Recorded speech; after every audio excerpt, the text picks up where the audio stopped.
厨房排水管唯一正确的方法，在中国很多的水电工都不知道做，脑袋没有正确的思路，有正确的思路才能把事情做对。现在关注订阅就不会错过正确的干货。这张头的排水管没有降矮，太高了，会怎么样呢？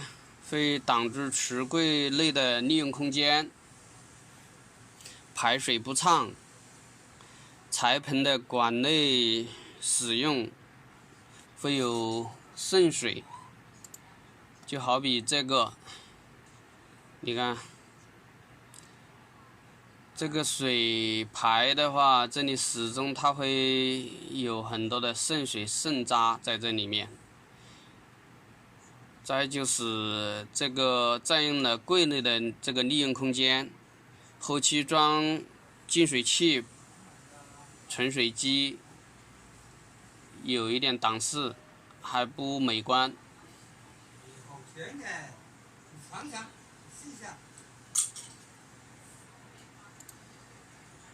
这个是装的有盛水弯，还有一个减水阀。很多的水电工只知道加存水弯是防臭，但在厨房是错误的。弯内平时会盛很多的垃圾，并排污不畅。你说这个臭防了吗？有的防斗留一个检修口，有的都检修不了。你看这个都检修不了。这个管也是用的很大的，这个应该是至少是75的管，75的管也有那个防臭的斗的啊。这个也有检修口，它检修得了，也加了一个盛水弯，但是没有多大个意义啊。防什么臭呢？平时排的话，这里面就有很多的垃圾。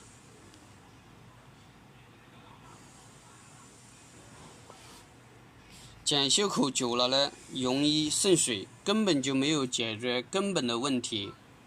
它这个管这里没有一个防渗水、防臭的。这个在橱柜里面又比较高，又挡住了这个装一些净水器的一个空间。这里排水的话也这一节都是渗流的一些渗水啊，这个一些残留啊，都在这个水平这里。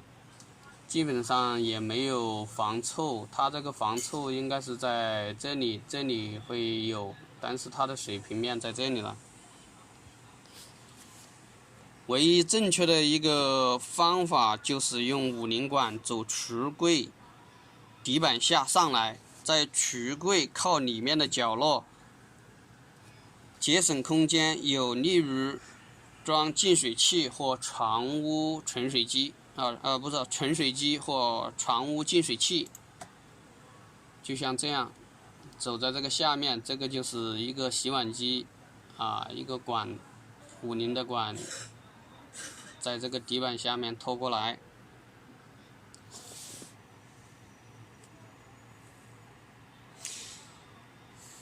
根据距离留1-2公分的斜坡，裁盆或洗碗机的管子插入排污管，一定要装上防溢水、防臭盖密封。就从这个底板这里上来，这样就完美了。类似于这张头，这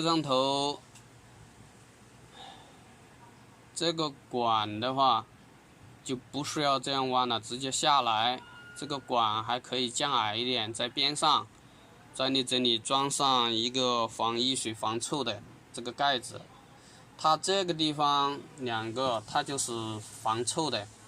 再你加上这里这个一排水都排污排水都排干净了，这里加上一个防臭的，基本上就很完美了啊，就不会出现那个加沉水湾啦、防抖啊这些啊，又高了又占了柜的一个利用空间又不美观。